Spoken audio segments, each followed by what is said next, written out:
Hey there, science enthusiasts! Ever wondered what would happen if everyone on Earth jumped at the same time? It's a crazy thought, right? Let's dive into the science behind this wild idea. First up, the Earth's rotation.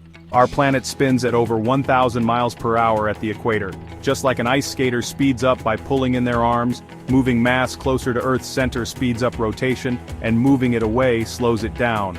But what about billions of people jumping? Shockingly, the effect would be minuscule.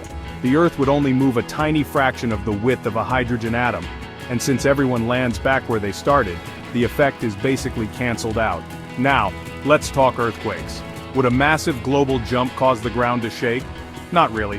While 50,000 people jumping can create a minor tremor detectable by sensitive instruments, it would take millions of times more force to cause a significant earthquake. So no worries about jumping and splitting the ground open. But what about the energy? The combined energy of everyone jumping is equivalent to a substantial amount of TNT. Sounds explosive, right? But don't fret, this energy is dispersed and wouldn't cause a focused explosion. It's like spreading peanut butter on toast, evenly spread out, not a big boom.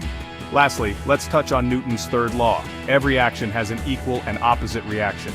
Even a small force like a person's weight exerts an equal pull on the Earth. So, when you jump, the Earth pulls up slightly too. In the end, despite the colossal effort, the impact of everyone jumping wouldn't be as dramatic as you might think. But it's still a fun thought experiment. So keep wondering, keep exploring, and stay curious. Thanks for watching, and don't forget to like and subscribe for more awesome science content.